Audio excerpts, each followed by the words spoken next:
Maria, my mother said she wants to talk to you about inheritance, so call her, my husband said to me a few days after my father passed away. What? Why? My father had passed away just a few days earlier, and I was still grieving. My husband seemed indifferent to it all. Why is your mother talking about my father's inheritance? I don't know. Just call her tomorrow. My husband seemed so detached from it all. When did he become like this? My name is Maria. I'm a 48-year-old company employee. I quit my job for a while, but started working again after my child-rearing years were over. My husband Paul is the same age as me and we work at the same company. We got married when we were 22 years old and had our son George the following year. We've spent half our lives together. We used to be comfortable around each other, but lately I've been noticing more and more of his unpleasant side. I was focused on raising our son, but when George was 3 years old, my husband suddenly said, "I'm quitting my job." When I asked him why, he said he didn't like his boss and that he should be making more money. He said he wanted to quit because he saw his colleagues leaving for better jobs. My husband is easily influenced by others, and this bad habit of his was showing again. The result of his job change wasn't great. He got a slight raise, but he didn't fit in with his new colleagues and found the work boring. He used to be more lively when we worked together, but at some point he became dull. My husband's only pleasure seems to be going back to his parents' house.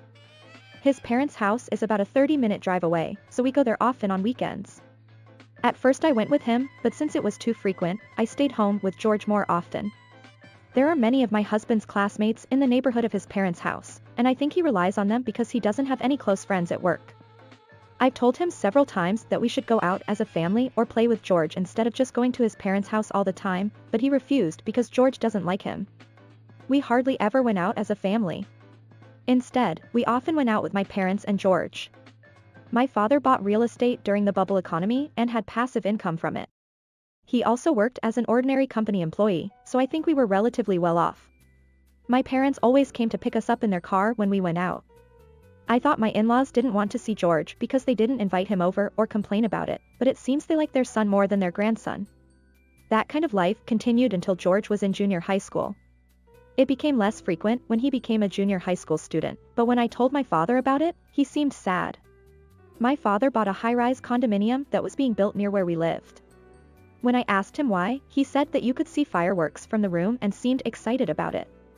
He remembered how impressed George was when they went to see fireworks before and thought that if they could see fireworks from the condominium, George would be happy too. When my parents started living in the high-rise condominium, George was already a high school student, but when I told him about my father's idea, he immediately visited his grandparents to see the fireworks. Since then, they have gathered there on the day of the fireworks festival every year.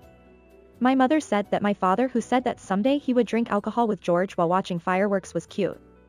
My mother was originally weak in health and died after a while. It was sad even though I had prepared for it.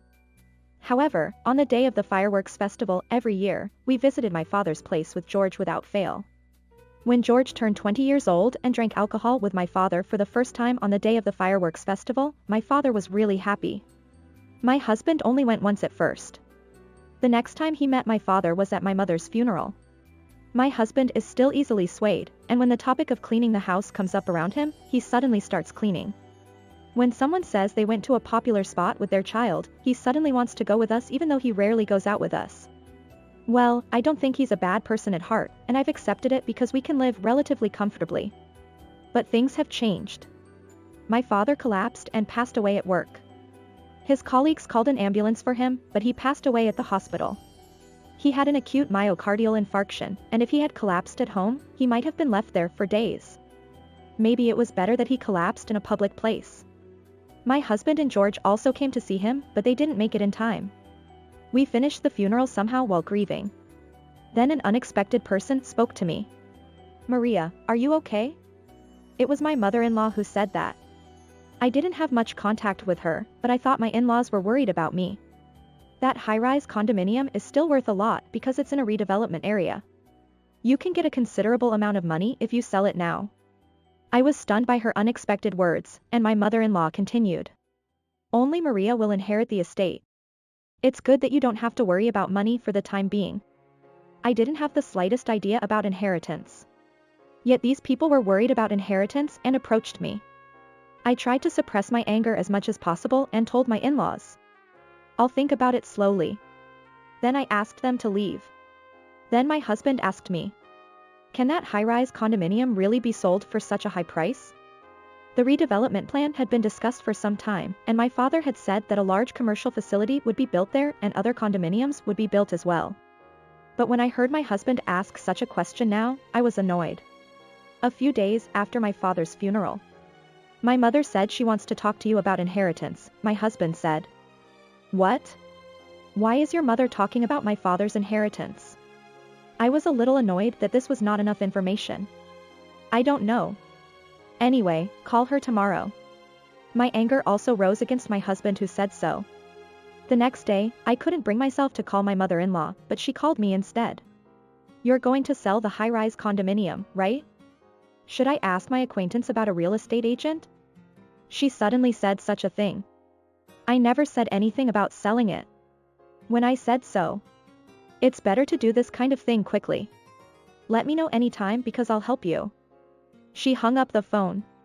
After that, when I told my husband about it when he came home. What does Maria want? Do you plan to live there? He asked me. The distance from the station is a disadvantage. Well, maybe selling it is reasonable. I said so. After that, my mother-in-law kept asking if we hadn't sold it yet or introduced us to real estate agents, so I told her clearly. I also have friends who are real estate agents. Don't worry about me, this is my problem. But she said. What are you talking about? We're family. Ask us anything. She said that and started calling me frequently even though she hadn't called me before. Anyway, if we put it up for sale, maybe my mother-in-law will stop attacking us. So I decided to consult with a friend who is a real estate agent and proceed with the sale. When my mother-in-law called and my husband came home from work after that, I told them we were going to sell it and the phone attacks from my mother-in-law stopped for now, so I'm relieved. 3 months later, I was contacted that a buyer had been found. It was said that it would be worth quite a bit, but it was beyond my imagination.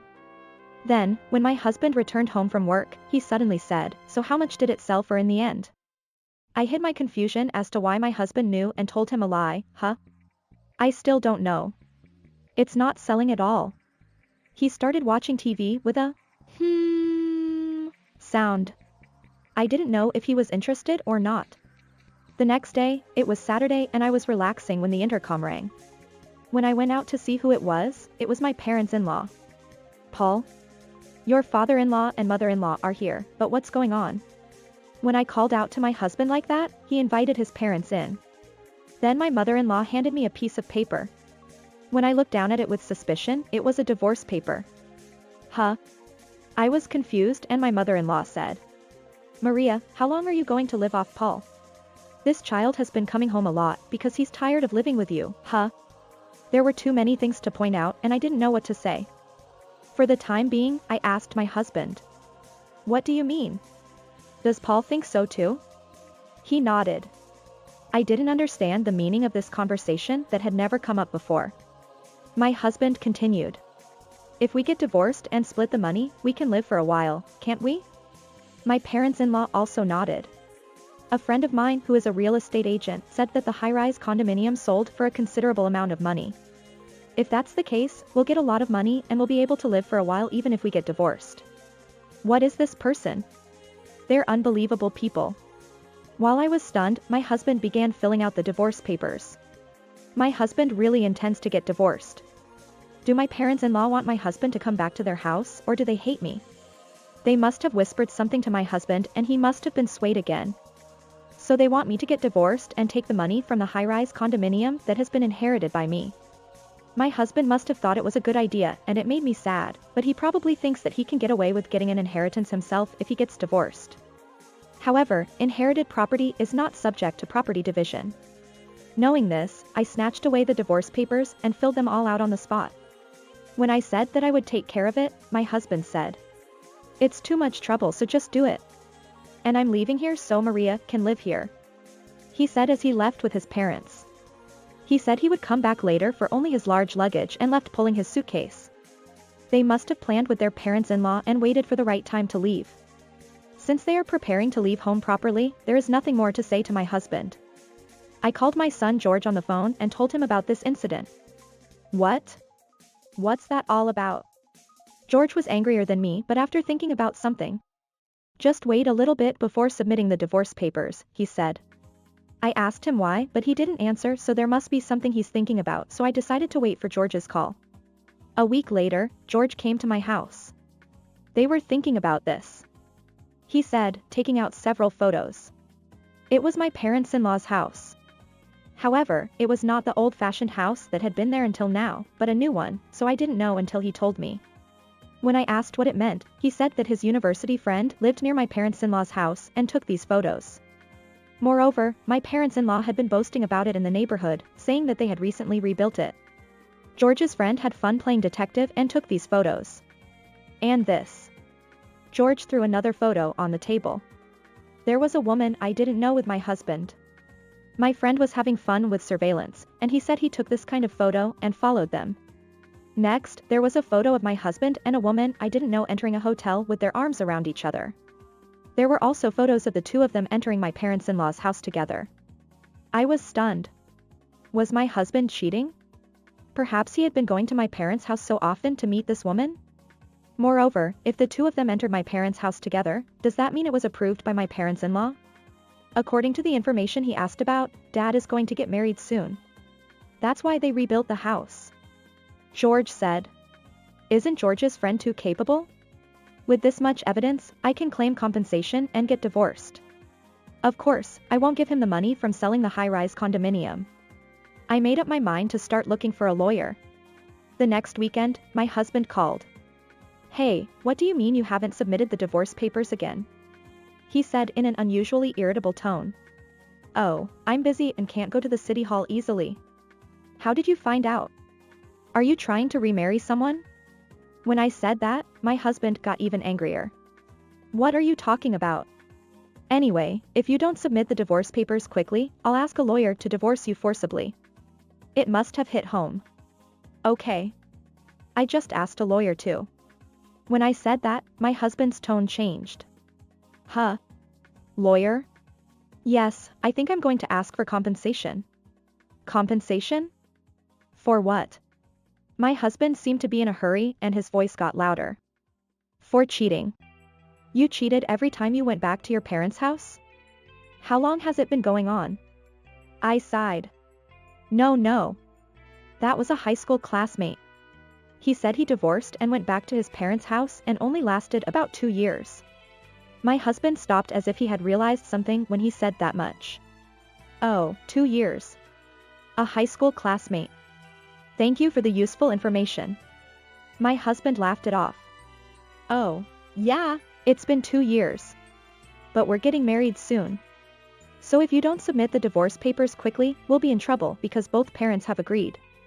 You're talking a lot, but are you okay? Then my husband laughed through his nose. There's no way I'm asking for compensation for cheating. Because if we get divorced, we'll divide our property. Actually, the lawyer has already set his sights on that. The money from selling your high-rise condominium is quite a bit even after dividing our property, so compensation is just a small amount. My husband started saying nonsensical things. Did you rebuild your parents' house with that money? I'm taking out a loan in my name, but if we divide the property, I can change it all at once. I laughed at his excited tone. Are you serious? My father's condominium was sold, but that money is not subject to property division. What? Why? Did neither you nor your parents know that? You're so ignorant. And you're already jumping the gun and rebuilding the house? Unbelievable. I looked at my watch. It was almost time.